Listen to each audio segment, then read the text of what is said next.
వార్షికోత్సవం సందర్భంగా Meenakshi test tube baby centre Guntur నందు ఐవీఎఫ్ ట్రీట్మెంట్ పై 40% రాయితీ. నమస్తే, welcome back to Suman TV. Present మనతో పాటు ఉన్నారు సీనియర్ ఐపీఎస్ ఆఫీసర్ రెడ్డన్న గారు. నమస్తే సార్. నమస్కారం అండి. సార్, రాష్ట్ర వ్యాప్తంగా సంచలన రేకెత్తించిన షాబాద్ నరహంతకుడు రాజ్ కుమార్ ఆరుగురిని ఒకే రోజు, అంటే తన సొంత భార్యని, పిల్లల్ని, యాక్చువల్గా అయితే పోక్సో కేసు మీద వెళ్ళిన అతను అసలు బెయిల్ తీసుకుని బయటికి ఎలా వచ్చాడు, మరి పోలీసులు ఇతను సహకరించారని చెప్పుకొని వార్తలు వస్తున్నాయి, ఇంకా దొరకలేదనే వార్తలు కూడా వస్తున్నాయి. ఇంత టైం ఎందుకు పడుతుంది? ఒక్కరోజులో ఆరుగురిని చంపినటువంటి వ్యక్తిని ఇంతసేపు పట్టుకోలేకుండా ఉన్నారా పోలీసులు అనేది కొన్ని క్వశ్చన్స్ కూడా ఉన్నాయి సార్. అంటే ఒకసారి ఏం జరిగింది, ఏంటి, ఇంకా దొరకలేదు అని అంటే మీరేమనుకుంటున్నారు? అది దొరకలేదనేది పక్కకి పెడితే తర్వాత చర్చిస్తాం దాని గురించి. అతి ముఖ్యంగా ఇప్పుడు మనం ఈ దేవాగలగూడ షాద్నగర్ మండలం ఈ రాజ్ కుమార్ అనే వ్యక్తి ఒక 29 ఇయర్స్. వీడు ఆ డ్రైవరు, కొంచెం ఆస్తులు ఉన్నవాళ్ళు, ఆస్తులు అంటే కొన్ని ల్యాండెడ్ ప్రాపర్టీ ఉన్నాయి. వీడికి లేని వ్యసనం అంటూ లేదు. సప్త వ్యసనాలకు కేర్ ఆఫ్ అడ్రస్ వీడు. ముఖ్యంగా వీడి భార్య, అతని భార్య సరిత ఈయనకంటే ఒక 4-5 ఏళ్ళు పెద్దది. ఈ అమ్మాయిని వాళ్ళ కులం వీళ్ళ కులం వేరే అయినా 2 సంవత్సరాలు వేటాడి ప్రేమించి వాళ్ళ తల్లిదండ్రులను ఒప్పించి ఈ అమ్మాయిని లవ్ మ్యారేజ్ చేసుకున్నాడు. లవ్ మ్యారేజ్ చేసుకొని ఊర్లో నుంచి వచ్చి ఇక్కడ కాపురం పెట్టి ట్యాక్సీ, సొంత కారు కొనుక్కొని ట్యాక్సీ నడుపుకొని జీవనం గడుపుతున్నాడు.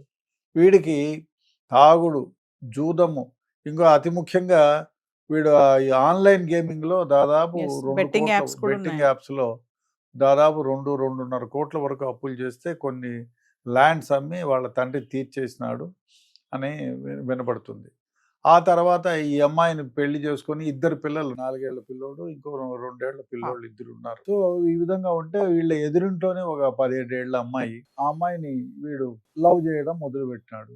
ఆ అమ్మాయిని ఇన్సిస్ట్ చేయడం, నాకు ఫోన్ చేయి, నాతో మాట్లాడు, నేను ఇన్సిస్ట్ చేయడం మొదలు పెడితే ఆ అమ్మాయి కొంచెం అమ్మాయి ఈయనకి రెస్పాండ్ ఇవ్వలేదు.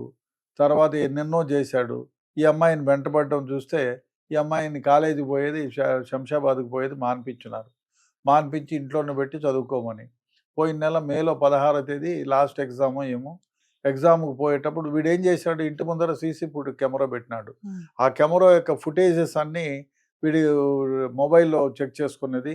ఆ అమ్మాయి ఎక్కడికైనా బయటికి పోతే ఆ అమ్మాయిని ఫాలో అయ్యి ఆ విధంగా చేసినాడు. మొన్న మే 16th రోజు ఈ అమ్మాయి కాలేజీకి ఎగ్జామ్ రాసి వస్తూ ఉంటే ఆ గేట్ దగ్గరనే, కాలేజ్ గేట్ దగ్గరనే వీడు అమ్మాయి చేయి పట్టుకోవడం, లాగి బలవంతం చేయకపోతే పక్కనే తల్లి ఉండి, లక్ష్మి తల్లి అడ్డపడి ఏది వచ్చేసి వాడి నుంచి రక్షించుకొని తన కూతుర్ని తీసుకొని వచ్చింది. అప్పుడే పోలీస్ స్టేషన్లో కంప్లైంట్ ఇచ్చింది పోక్సో యాక్ట్ కింద.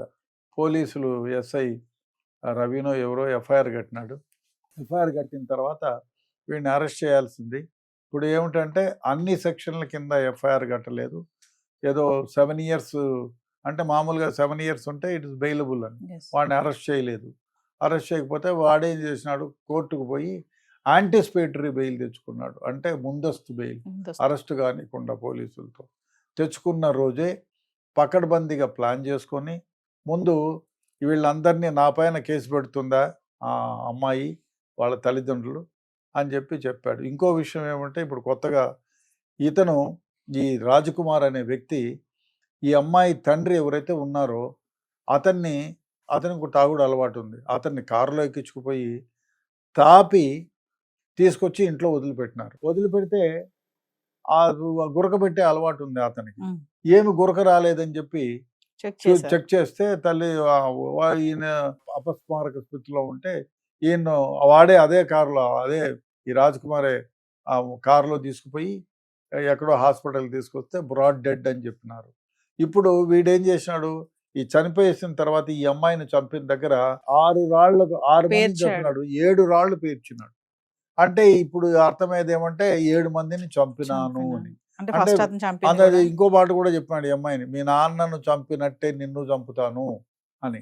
సో అదే మాట అన్నాడు. అదేవిధంగా లక్ష్మితో కూడా అన్నాడు, నీ మొగుడిని ఎట్లా చంపినానో నేను అట్లా నిన్ను చంపుతాను. సో అతన్ని కూడా వీడు బయటికి తీసుకెళ్ళి తాగిన తర్వాత దాంట్లో బ్రాందీలోనో విస్కీలోనో ఏదన్నా విషం కలిపి ఇచ్చి చంపేశాడా అనేది కూడా ఇన్వెస్టిగేషన్లో తేలాల్సి ఉంది.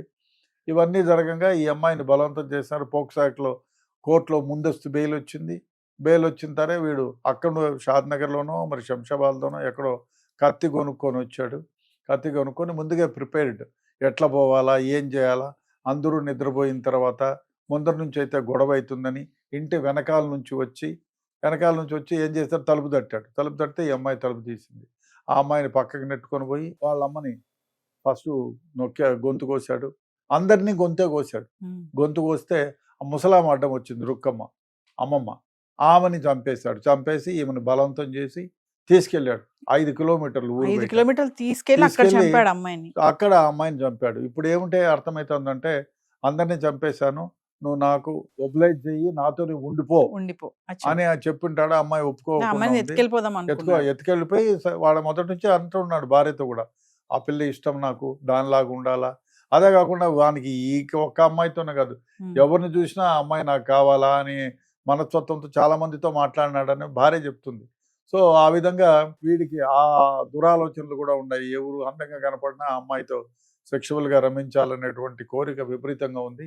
ఆ భార్యతో కూడా అన్నా, అంటే నువ్వేంది, ఆ పిల్ల చూడు ఎంత అందంగా ఉందో, నేను బుద్ధి లేకుండా చేసుకున్నాను, కొద్ది రోజులు ఆగుంటే దాన్ని చేసుకునేదాన్ని చాలాసార్లు భార్యని హింసించినాడు.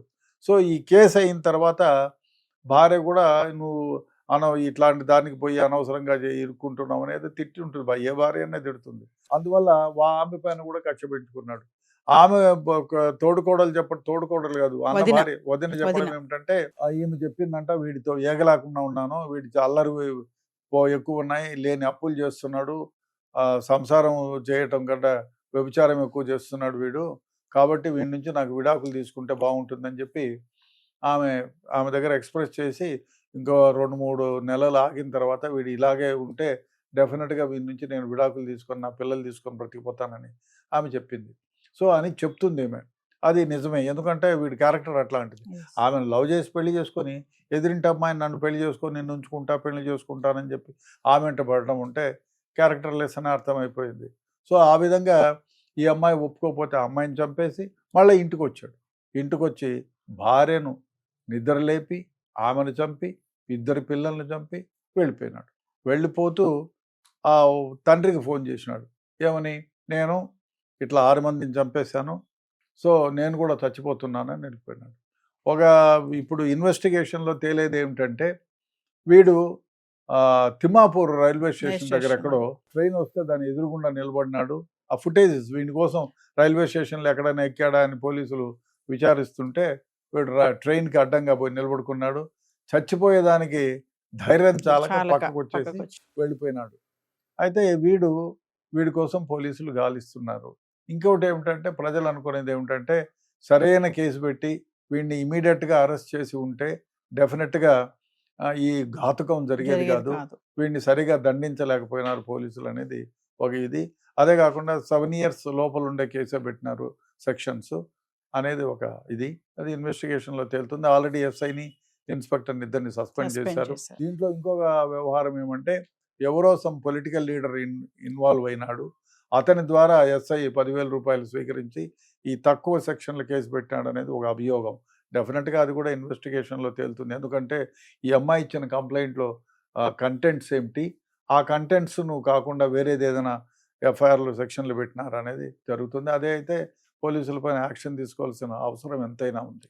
అదే కాకుండా ఇంకోటి ఏమిటంటే, మీరు అడిగారు వీడు దొరికాడా, దొరుకుతున్నాడా అని. జనరల్గా కొన్ని సమాచారాల్లో మనకి తిమ్మాపూర్ దగ్గర వీడు ఎక్కడో టిఫిన్ సెంటర్కి అడిగాడు, ఇక్కడ ఎక్కడైనా టిఫిన్ సెంటర్ ఉందా అని సుధాకర్ అనే వ్యక్తిని అడిగితే, అతను ఇది ఇక్కడ ఎక్కడా లేదు, తిమ్మాపూర్కి వెళ్ళమని చెప్పి డైరెక్షన్స్ ఇస్తే, అక్కడ వస్తున్న మోటార్ సైకిల్ నాపి, అన్న నేను టిఫిన్ తినాలి, నన్ను తీసుకెళ్ళిపో అంటే వాడు మోటార్ సైకిల్ ఎక్కి అప్పుడే ప్రయాణం అవుతుంటే ఎదురుగా ఒక కానిస్టేబుల్ వచ్చాడని వస్తే వీడిని గుర్తించి, రాజకుమార్ని గుర్తించి ఆ మూతికి అడ్డం పెట్టుకున్నాడు, వీడే అయి ఉంటాడని చెప్పి మోటార్ సైకిల్ అడ్డం పెడితే కింద పడిపోతే వాడిని ఒడిసి పట్టుకున్నాడు. ఈ పోలీసులకు అప్పచెప్పారని చెప్పి తెలుస్తుంది. బట్ అదే ఆ కేసులో వాళ్ళో వేరే కేసులో వాళ్ళో తెలియదు. బహుశా పోలీసులకు చిక్కితే వాళ్ళు ఏం చేస్తారంటే, జనరల్గా అంటే ఇదంతా బయటకు ఎంత గందరగోళం అయింది కదా, చాలా సందర్భాల్లో ఇన్వెస్టిగేషన్ చేయనీరు ఇది తెలిస్తే. సో కాబట్టి పోలీసులు ఏమన్నా గుట్టు చప్పుడు కాకుండా వాడి నుంచి, అంటే ముందు వాళ్ళ నాన్నను చంపింది ఏ విధంగా, దానికి ఆధారాలు సేకరించడం, వీడి కత్తి ఎక్కడ కొన్నాడు, ఇవన్నీ కూడా ఉంటాయి. ఇవన్నీ కూడా ఇన్వెస్టిగేషన్ చేయడానికి ఈ సీసీ ఫుటేజులు అన్నీ ఉన్నాయి కదా, వాడు ఏ గంటలో ఎక్కడెక్కడ ఉన్నాడు, ఏమేం చేశాడు, వీడు ఇంతకు క్రితం ఏమేం చేశాడు, ఇంత క్రితం కూడా ఏమైనా చేశాడు, ఈ కత్తి ఎక్కడ కొన్నాడు, ఈ అమ్మాయిని ఈ విధంగా చేసినప్పుడు ఎవరిన విట్నెస్లు ఉన్నారా, ఇవన్నీ వాడిని ఇంట్రాగేట్ చేస్తూ ఉంటారు. అందువల్లనే వీడు దొరికినా దొరకలేదని చెప్తున్నారనేది కొందరు చెప్పిన వ్యవహారం. చూడాలి. డెఫినెట్గా ఇదే తిమ్మాపూర్ దగ్గర సుధాకర్ చెప్పిన ప్రకారం అయితే డెఫినెట్గా ఈ ముద్దాయి పోలీసుల కస్టడీలోనే ఉండి ఉంటాడు అనేది అందరి అనుమానం. తప్పేం లేదు, ఉంటే ఉండొచ్చు. ఇంకోటి ఏమిటంటే, ఒకవేళ ఉన్నాడు అంటే ప్రజలకు తెలిసిపోయి ప్రజలంతా, ఎందుకంటే తీక్షమైన కోపంలో ఉన్నారు, ఆ పోలీస్ స్టేషన్ పైకి దండెత్తిపోయి వాడిని ఈడ్చి ముక్కలు ముక్కలుగా అక్కడే నరుకుతారు. అప్పుడు లా అండ్ ఆర్డర్ ప్రాబ్లం వస్తుంది. పోలీసులు ఎలాగో వాడిని చంపడానికి అర్హుడే, వాడు ఎవరైనా వాడిని బజార్లో నిలబెట్టి చంపడానికి అర్హులైన వ్యక్తి కాబట్టి. ఇంకో అపవాదం ఏమనిపిస్తుందంటే, ఒకవేళ పోలీసులు దొరికినాడు, పోలీసుల దగ్గర ఉన్నారంటే కట్టలు తెంచుకున్న ఆగ్రహంతో ప్రజలంతా ఏకంగా పోయి వాడిని పోలీస్ స్టేషన్ నుంచి లాగి చంపుతారు. అదే జరిగితే రేపు పొద్దున్నే వేరే వాళ్ళని కూడా ఎవరినైనా అరెస్ట్ చేస్తే ఇది జరుగుతుంది, అరాచకం అయిపోతుంది. ఆ ఉద్దేశంతో పోలీసులు ఇతని గురించి ఆచూకీ చెప్పకుండా పోయిండొచ్చునేమో అనేటువంటిది నా అభిప్రాయం. అది కూడా ఉండొచ్చు. అదే కాకుండా కొన్ని కేసులో కీలకమైనటువంటి ఆధారాలు, ఇప్పుడు చంపినప్పుడు ఎవరు చూసిన వాళ్ళంతా చనిపోయినారు కాబట్టి దీంట్లో ఆధారాలు సేకరించాలి, పకడ్బందీగా కేసు పెట్టాలి అనే ఉద్దేశంతో డెఫినెట్గా దీన్ని గుట్టుగా కూడా ఉంచుండొచ్చు. బహుశా మొత్తం విచారించిన తర్వాత వాడిని అరెస్ట్ చూపిస్తారు. లేదా వాడు ఏదైనా ఇప్పుడు ఇంతమందిని చెప్పినప్పుడు పోలీసుల పైన కూడా తిరుగుబాటు చేయవచ్చు, వాళ్ళపైన కూడా కత్తి తీసుకొని చూసొచ్చు.